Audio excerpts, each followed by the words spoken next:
Okay. Good evening, everyone. My name is Anita Ravishankar. I'm a PhD student, final year of Astronomical Observatory of the Jagiellonian University here in beautiful Krakow, Poland. I'm just waiting a few more minutes so that more participants can join us. We have 15, 17, great.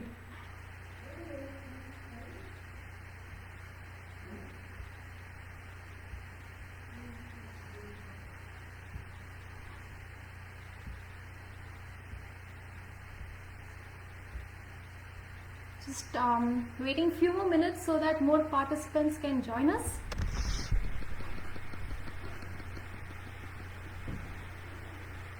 Okay, so meanwhile, let me introduce who we are, the team.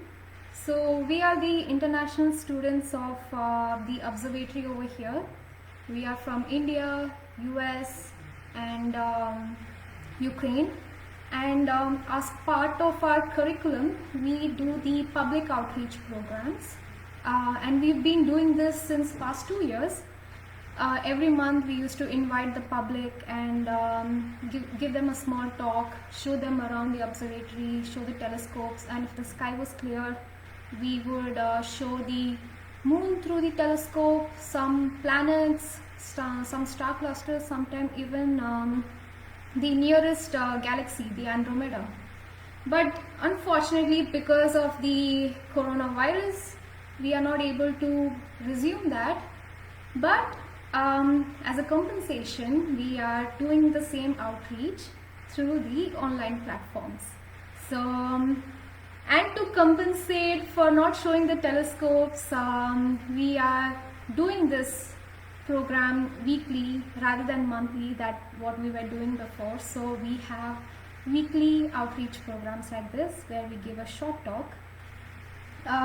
So this week was my turn, and I am finally a PhD student working on sun. I work on sun, solar physics, and space weather. So you must have heard a lot about solar physics, but quite a few know what is space weather and its importance. So that's why I have chosen that as the topic today, so that you would have some idea about this really important topic called space weather. So that is the plan for today. Let's see if everything is okay. Great. Okay, so we can begin our idea for today, the talk. So today's topic is something really interesting and quite unpopular, and it's called space weather. So what is space weather, and why is it important for everybody living on planet Earth to know about this topic? So for that, first, let's look at this image that was taken by the International Space Station, ISS. And this is another image of the Earth in the night taken from ISS. So the first impression that most of us would get by looking at such an image is that, wow, this is so beautiful. And also it's so calm. So the space out there must be really quiet and serene. And especially when you look at this yellow object that is giving us light and warmth every day, it sure looks quite calm, right? But the reality is, it's not really that calm. Nor is the sun, nor is the space. And why I'm telling is, there are a lot of dynamic and chaotic processes that are happening out there in the space that we human beings are limited to see those. Our limitations are the distance. We are so far away from the sun and from the space, and we don't see these minute features out there. And also the second limitation is that our eyes can perceive the universe only in the visible wavelength. So because of this, we are missing out a lot of things in the universe.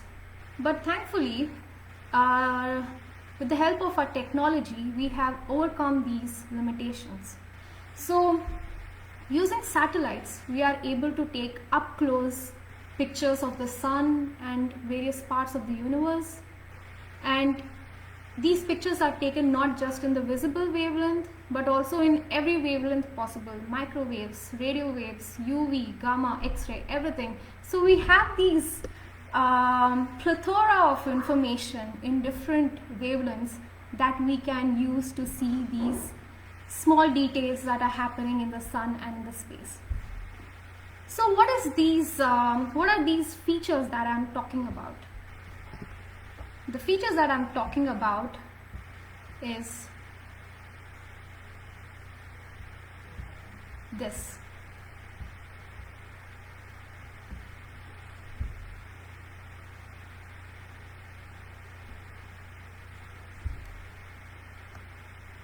This is the sun, and this is a structure on top of the sun. Its nickname is nicknamed as coronal rain, a rain that is happening on the sun. So this is a feature that I'm talking about, and this is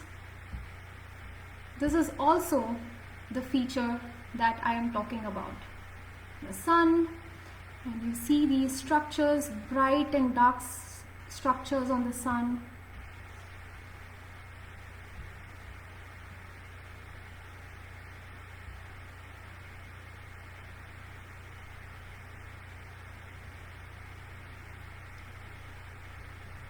And I'm also talking about features like this.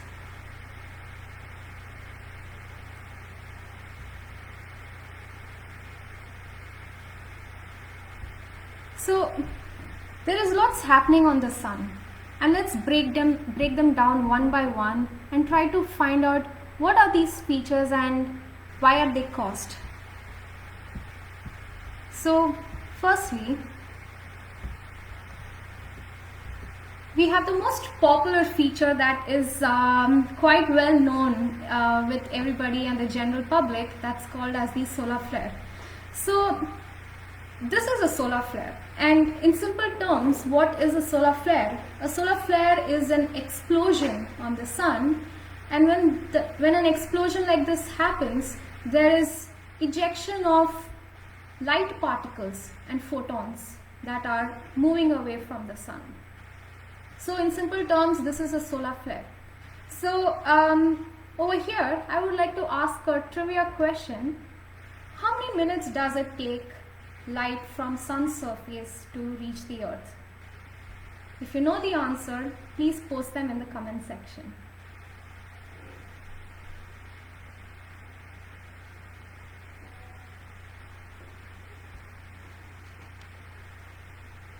Light from the surface of the sun to reach the earth. How much time does it take?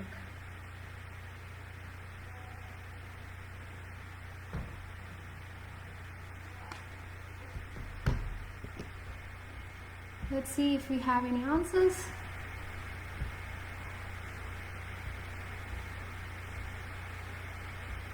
Oh, no answers yet.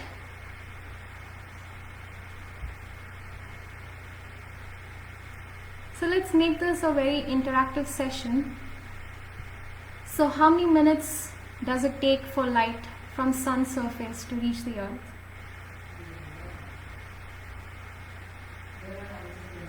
There are answers? Okay, I can't see the comment section.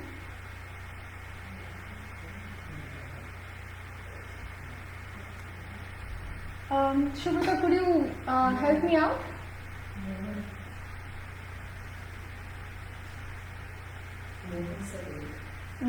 So Mohan says 8. And then we have Ramesh Sharma says 8:20. Okay. Rashmi says 8. Okay, great. Vikrant K. Agnihotri says 8. This is my colleague Shubhrata Day. We are here in the observatory, so she's helping me out with assisting my presentation. Angel says 8. Okay. So we have a lot of answers. So, bravo. These are the right answers. It is 8 minutes. It takes 8 minutes for light to reach the earth from the surface of the sun. And moving on. So that was solar flare. Let's look at the next structure called the prominence. So prominence is what we saw in the previous video. It's these arch-shaped structures, which is nothing but magnetic field that is making the plasma move along its field lines.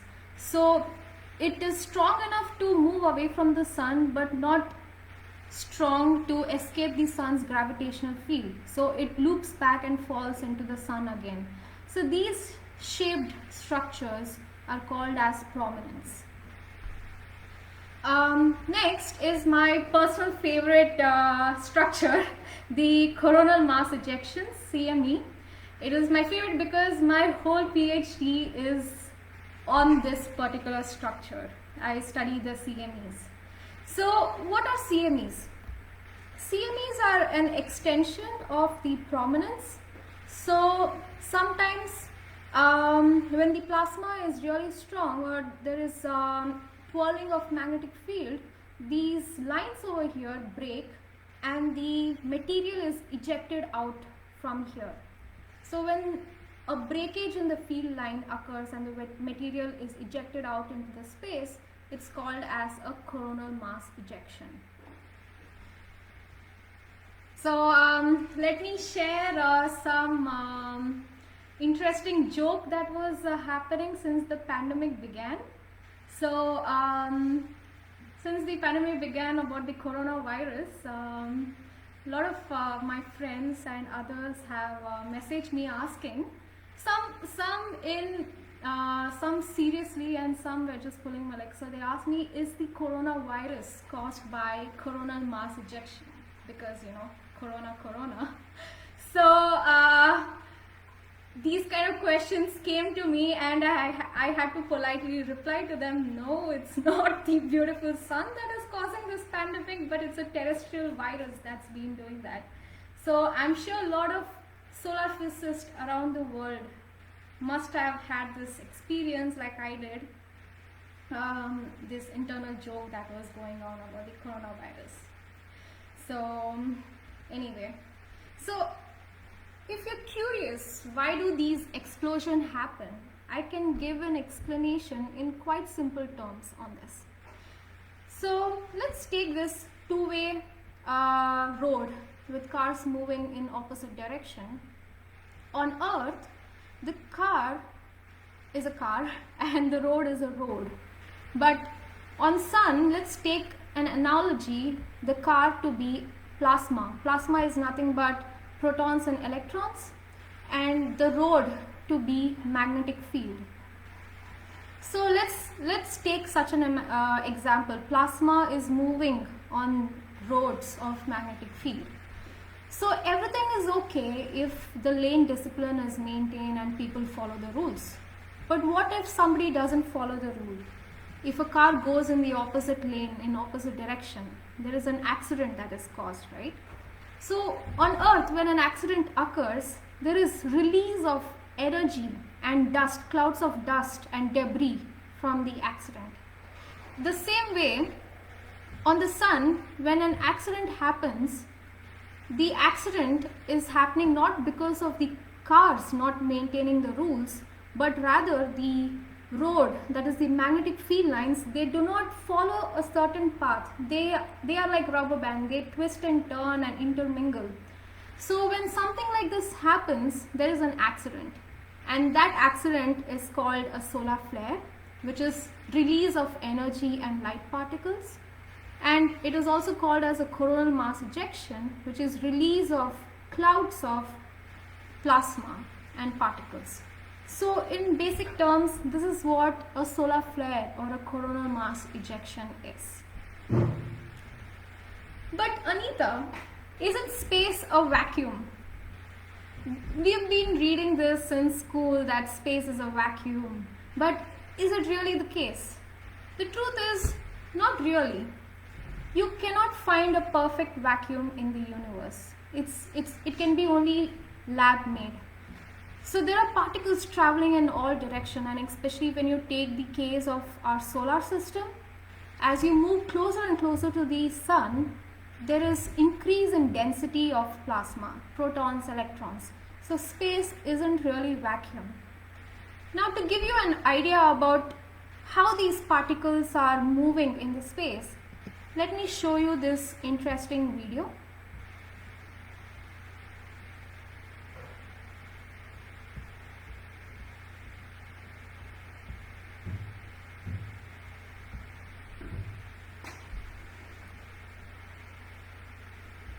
So what we see over here is the sun's magnetic field that is emerging out, and the magnetic field is carrying the plasma along with it. And sometimes these field lines come very close to each other and they break. You see, they break and they are moving away from the sun, carrying the magnetic field and plasma along with it. And when it approaches the earth, you see these blue lines are the magnetic field of the earth. And if the opposite lines of sun interact with the opposite line of the earth's magnetic field, they break. And the plasma of the sun is passed on to the magnetic field lines of the earth.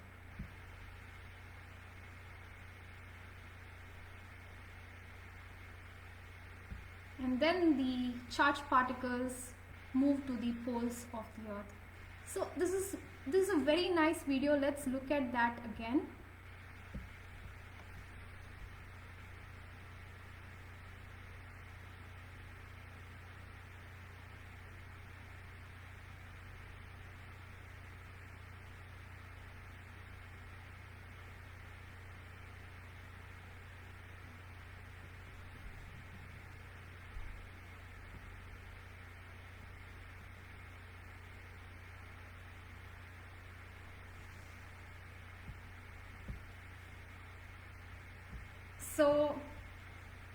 So the plasma enters the earth from the north pole and the south pole.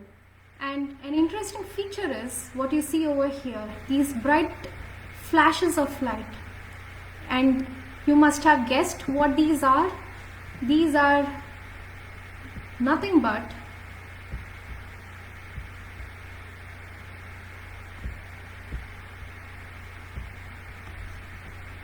the auroras or the northern lights.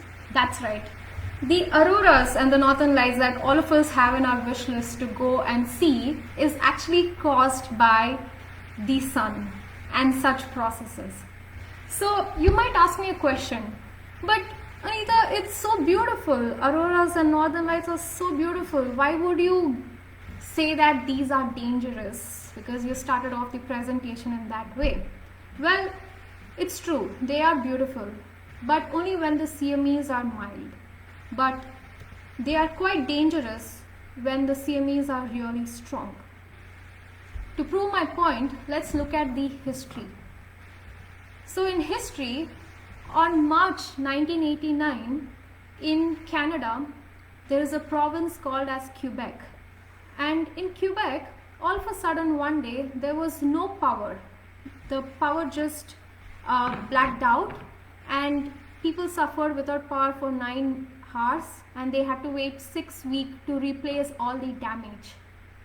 So when people were trying to find out what caused this power breakdown, they were quite clueless. They guessed that it must have been an error from somebody working in the plant, or some thunderbolt that caused this power breakdown. They also were so clueless, that they were guessing what caused this, and they actually thought it could have been an enemy country that was actually messing with their power system. But the truth is, the real culprit was actually the sun. And when they found out, they released articles like this, and they printed Space Plasma did this. So, do you see the intensity and the importance of such events? So, the sun has the capacity to do that. Now, let's come to another trivia question. If you know, which was the most powerful solar storm till date that has happened in the history? If you know the answer, please put it in the comment section. I will wait for your answers.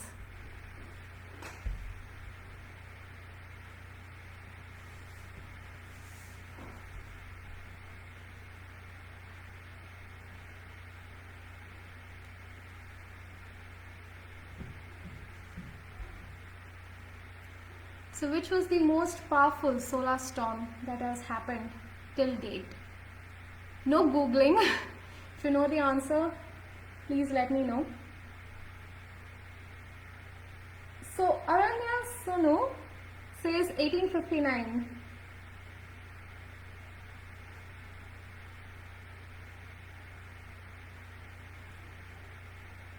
Any more answers?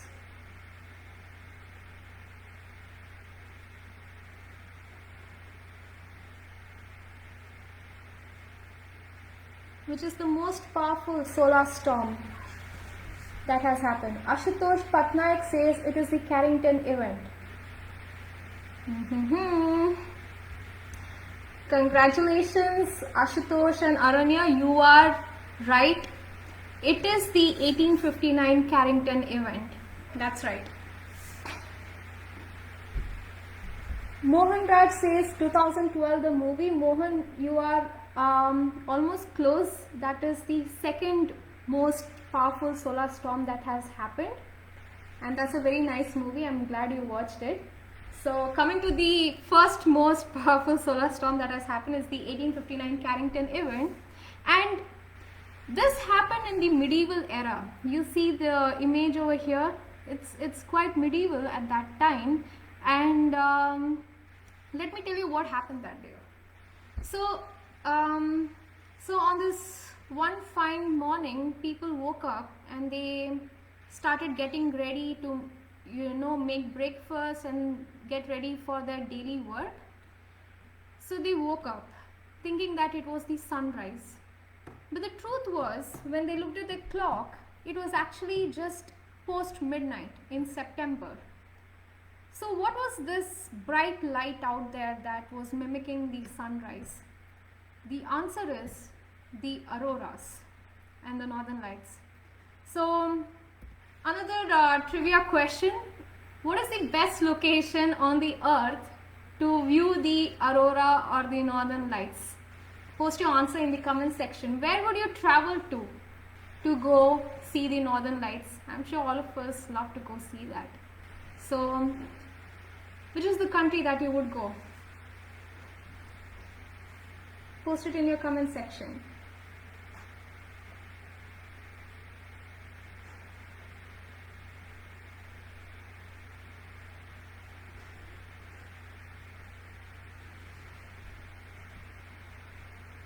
Greenland, Ashutosh, yes. That's a good place. Mohan Raj, Arctic Circle, way north, Mohan. Angel, Norway, yes, beautiful.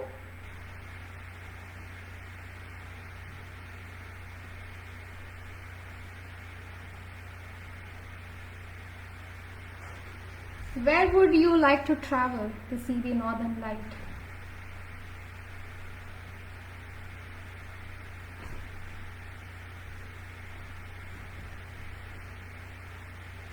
As close to poles as possible. Finland. Uni says Finland, yes. Well, yes, Antarctica. You have the Aurora Borealis, Aurora Australis that you can see from South Pole as well. That's a good answer, Mohan. Abhi says Alaska. Yes, that's a beautiful place to see, Abhi. Angel Iceland, yes. So we all have these countries that we know, which is very good location to see the northern lights, right? But all of us who are in the equatorial region wouldn't really have the money to go and see that over there, right? But if you were living in 1859, it was possible. So that's right. The 1859 Carrington event was so powerful that people living in China, India, Mexico, Hawaii could actually see the northern lights because the solar storm that caused that time was so powerful. So if you see in this image, these orange dots show the location where the aurora sighting was reported, and you can see it extended all the way to the southern America. And this is a painting that was made by Frederick during 1865, where he was inspired by the aurora that was caused at that time. So can you imagine how powerful the solar storm was? Now if you ask me what was the damages that was caused at that time, well, thankfully it was not much, because during 1859 electrical devices weren't that popular. So telegraph lines were used for communication. So telegraph operators had current shock because of overwhelming plasma and charges in the telegraphic lines. So that was happening during that time. So there wasn't really a power breakage. So I would like to just take a moment and make us all realize how important these events are. You see, we are right now in the unfortunate situation of pandemic, and since the lockdown has begun, almost everybody around the world has been depending on laptops, phones, electrical devices in general. The world has become digital right now. And during this time, if there was a event like the 1859 Carrington event, imagine our condition. No laptops, no phones, no communication, no transportation, no electrical devices for making food or anything else. So we are actually quite dependent on electricity, and we cannot afford to have another 1859 Carrington event, because we will not have just loss in economy but also loss in life, because a lot of health facilities use electrical devices for sustenance. So thankfully we have space weather scientists who are spread all across the globe who are working in this field, including me. So what does a space weather scientist do? So using the technology of satellites and these images that we take in all these wavelengths, we study these coronal mass ejections and solar flares. So using that information, we make prediction models to find out how long it will take for a coronal mass ejection from the sun to reach the earth. So the approximate time is, if it is really strong, it takes around 140 hours, and if it's mild, it takes around 4 to 5 days to reach the earth. So we can actually find out how intense these storms are, and we can predict how much time it will take to reach the earth. So when we know how much time it takes to reach the earth, we can have precautionary measures to turn off the electrical grid, to protect these surplus of charges so that power breakdown will not happen again. My first paper is on estimation of arrival time of coronal mass ejections. If you are interested to know about scientific details of this field, please you can type my name Anita Ravi Shankar Sun and you will get my paper in Google so you can read more about this particular field. So it just became so serious all of a sudden, right? So let me just make it a little more nice right now. So let's see what's next. Next is movie time. So the 1859 Carrington event was so popular that Hollywood actually made a movie out of this. So let's look at a trailer of this movie.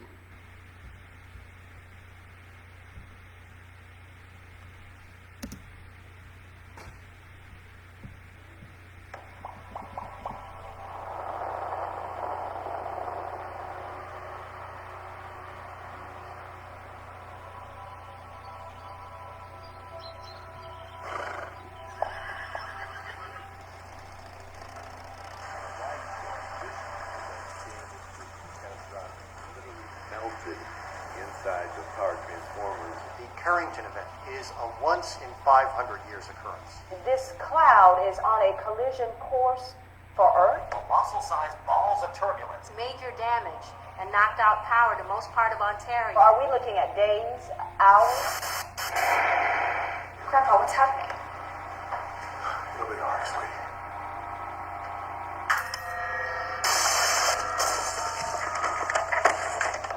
I can't get any signal. I tried everywhere.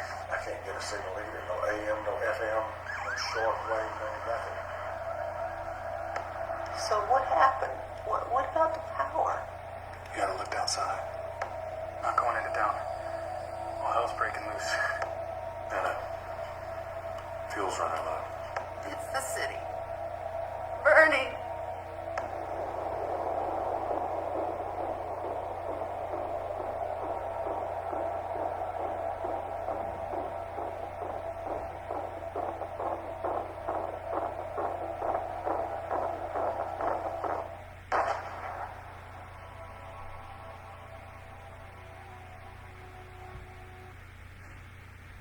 So that was the Carrington event movie. If you are interested, you can watch it online. I personally haven't watched it myself. I will watch it, but not yet. So this is all for today. I hope you all enjoyed my talk. If you have any question, please post it in the comment section. I'll be really happy to answer your question, and if I cannot answer them, I will surely find the answer and get back to you as soon as possible. Thank you.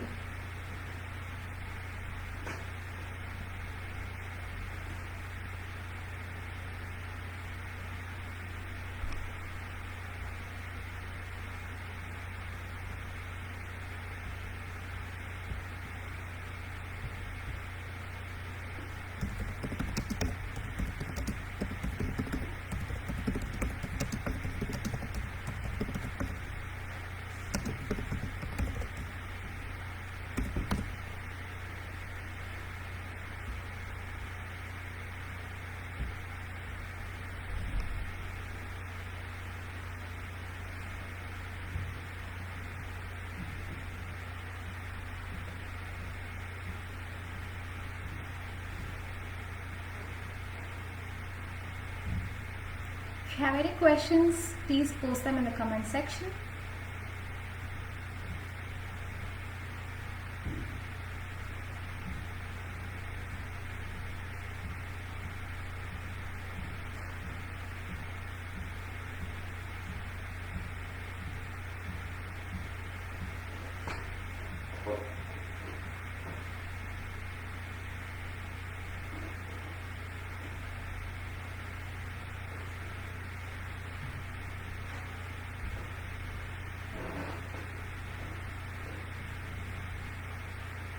Okay, we have a question, Vikram. Why do the heavy metals reside on the surface rather at the center core?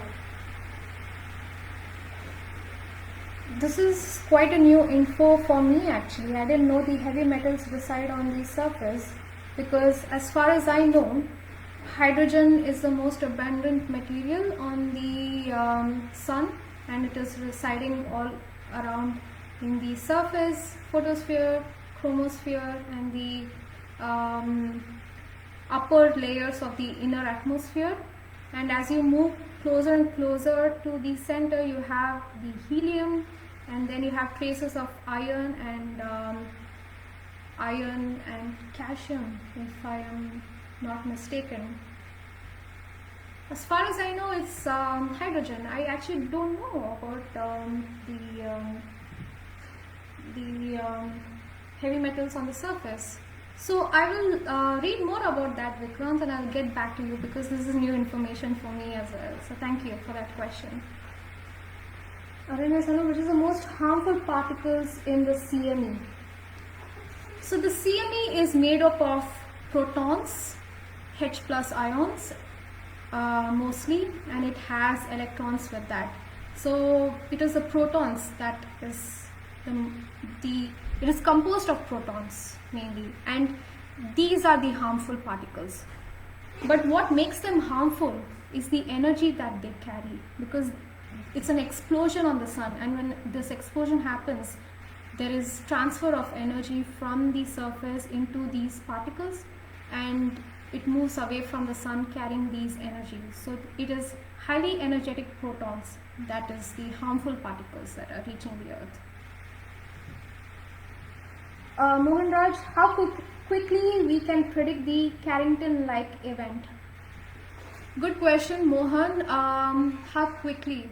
So what happens is, you have the sun and you have a satellite. Let's say the most popular dedicated satellites to study the sun are NASA's SOHO, STEREO, SDO. So what they do is, they are in a particular point of view. Let's say I am the satellite and I am seeing the sun. So when an explosion happens on the sun, you can actually see the explosion very close to the sun. Let's say like 1 solar radius or 2 solar radius.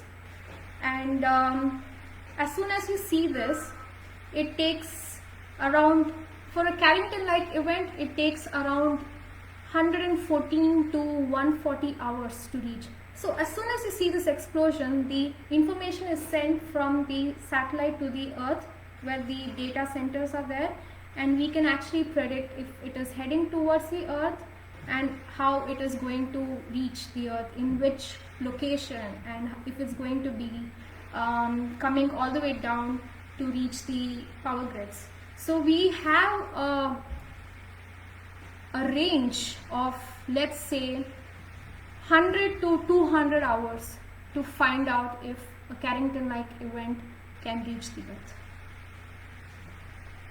Okay, Ashutosh Patnaik, ma'am, initially you mentioned flares and CMEs together using an analogy of accident on road. My question is that, are solar flares and CMEs correlated? Very good question, Ashutosh. My second paper is based on this question. That's true. They have very good correlation, about 0.8 to 0.9. So in simple terms, what does correlation mean? What does that mean? So does solar flare and CMEs occur at the same time? Is the correlation that Ashutosh and I are talking about. Well, 90% of the time they both occur at the same time, and their power can be equivalent. If it's a highly energetic solar flare, you have highly energetic coronal mass ejection. But that is not always true. You do have sometimes solar flares and you do not have a coronal mass ejection. Sometimes you have coronal mass ejection and you do not have a solar flare. So why this is happening, we still don't know. It has to do a lot with the magnetohydrodynamic, fancy word I'm using over here, basically to do with the magnetic field at that location. So how good is the correlation? Very good, but it's not 100%. Ashutosh again, yeah, necessarily initiate the CME. So I think I answered that question. Okay.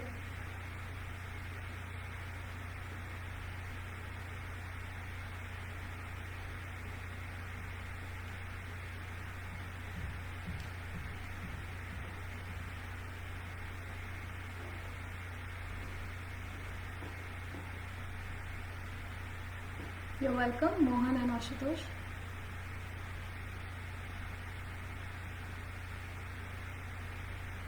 So Abhi asks, not sure if required, but out of curiosity, can we harvest the energy generated by the auroras? Actually, Abhi, that's a very good question. In fact, how can we harness the energy of the auroras? It is charged particles, but there is a difference. You cannot really capture the energy from the auroras because it's not, I actually don't know the answer for this question. I can actually see why, because somehow I have this idea that we cannot capture the energy, but I need to know why, and I'm sure many must have already thought of something like this, harnessing energy from auroras. So let me look at that, Abhi, and I'll get back to you.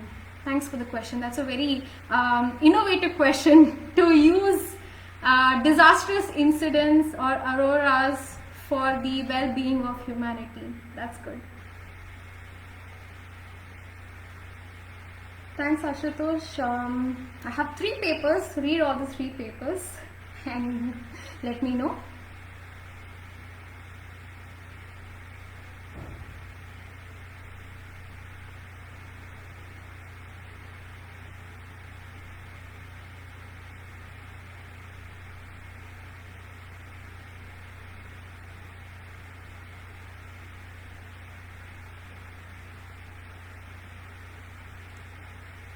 So I think we have dedicated enough time for the question. Thank you all for these questions. It really boosts me and encourages me because I know you all have been listening to my talk and you understood most of that. So thank you for the question, and just message me. I am Anita Ravishankar. You can find me on Facebook, or you can message any of our other team members for any question related to any topic in universe, and we will be very happy to interact with you and discuss and spread the information. So next week we have another topic on another important and interesting topic of the universe. So stay tuned, like our page, and we post really nice photos and information on our page. Do like them, enjoy science, all 4 to you. Thank you. Have a nice evening.